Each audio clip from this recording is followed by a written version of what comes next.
የሚያስቸግረን አሁን ወልቃይት አካባቢ ነው ሊፈታ ያልቻለው ጉዳይ። ልክ ገበሬ ዘር ዘርቶ ከዝናብ በኋላ ምርት እንደሚጠብቀው አምኖ ዘር ዘርቶ ከሆነ ወራት በኋላ የተሻለ ያፍራል ብሎ እንደሚጠብቀው ስደት፣ መፈናቀል፣ ስቃይ ዘርተው ከሌሎች ኃይል እርዳታ የሚጠብቁ ሰዎች አሉ። ስቃይ ዘርተው፣ መከራ ዘርተው፣ ችግር ዘርተው የተፈናቀልን አትሄድም ብለው ይዘው ማለት ነው።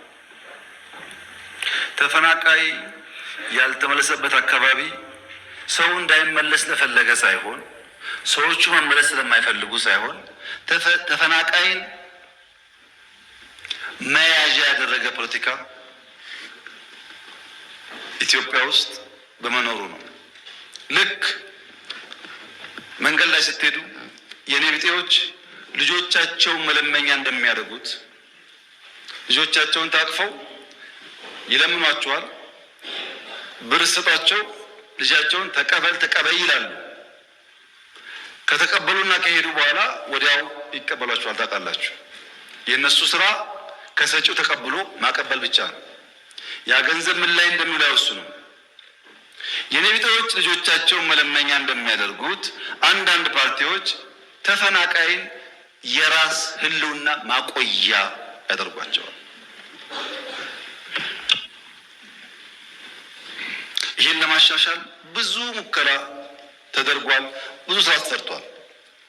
የወልቃይት አካባቢ ነዋሪዎች ከትግራይ የሚፈናቀሉ፣ ከወልቂጤ የሚፈናቀሉ፣ ከአሶሳ የሚፈናቀሉ ወልቃይት በሰላማዊ መንገድ መኖር 100% መብታቸው ነው። ይሄ የፌዴራል መንግስት በጽኑ የሚያምነው ጉዳይ ነው። ነገር ግን ወልቃይትን በሚመለከት ሁላችሁም ታውቃላችሁ፣ ሚስጥር አይደለም። የይገባኛል ጥያቄ በአማራና በትግራይ ክልል ለረጅም ጊዜ ቆይቷል። ሁለቱም ክልሎች ማስረጃ አስደግፈው ተቀባይነት ይኖረውም አይኖረውም ይሄ ቦታ ይገባኛል ይላሉ። ፌዴራል መንግስት እያለ ያለው ሰው አይፈናቀል፣ ባለበት ይመለስ፣ ራሱን ያስተዳድር፣ ራሱ ይወስነው ነው። አንድ ሰው ተቀምጦ ከሚወስን በሪፍረንደም በህጉ አግባብ ይወሰን ነው። ለምን ማን መወሰን ይችላል? አሁን በዛ ህዝብ ህልውናና መሻት ላይ ማን ከእናንተ መካከል መወሰን ይችላል? ራሱ ህዝቡ ቤቱ ገብቶ በሰላም ኖሮ እኔ ልተዳደር የሚገባኝ እዚህ ወይም እዚያ ነው ካላለ በቀር የትኛው ባለስልጣን ነው በቃ የሚገባ እዚህ ነው ብሎ መወሰን የሚችለው? ይሄው ባለፉት አመታት በዚህ ምክንያት የወልቃይት ህዝብ እንደ የትኛውም ኢትዮጵያዊ የሚገባውን በጀት ማግኘት ሲገባው፣ ትምህርት መደገፍ ሲገባው፣ ጤና መደገፍ ሲገባው ፌዴራል መንግስት ማገዝ የሚገባውን ነገር ሳያግዘው እንዲቆይ ያደረገው ጉዳይ ይሄ ጉዳይ በሰላም ሊፈታ ይሻላል፣ ሁለት ወንድማማች ህዝብ በሚያባላ መንገድ ሊፈታ አይገባውም ከሚል ጽኑ እምነት ነው። እኔ አልወስንም የወልቃይትን ጉዳይ፣ ተስፋ አደርጋለሁ እናንተ አትወስኑ። የሚወስነው የዛ አካባቢ ህዝብ ነው። ለዚያ ፓርቲዎች አስቻይ ነገር መፍጠር የሚጠበቅባቸው ይመስለኛል። ነገር ግን ከትግራይ ሰው ተፈናቅሎ አማራ ክልል፣ ኦሮሚያ፣ አዲስ አበባ አይኖርም ወይ ያላችሁኝ እንደሆነ በትግራይ ውጊያ የተሳተፉ ወታደሮች የትግራይ ህዝብ አይደለም የተሳተፉ ወታደሮች አሁን ጫካ ብትሄዱ ስራ ላይ ናቸው፣ ፕሮጀክት ይሰራሉ። ወታደሮች አዲስ አበባ ውስጥ ሞልተዋል፣ አርባ ምንጭ ሞልተዋል፣ ሐዋሳ ሞልተዋል። ሀገራቸው ነው።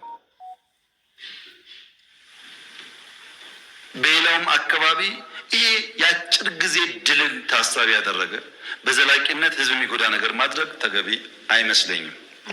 በእኛ በኩል የወልቃይት አካባቢ ነዋሪዎች የተፈናቀሉ ዛሬ ከሰዓት እንኳን ቢመጡ እንቀበላቸዋለን። የኢትዮጵያ መንግስት አቅም በፈቀደ መጠን ኑሯቸው እንዲመቻች እናግዛለን።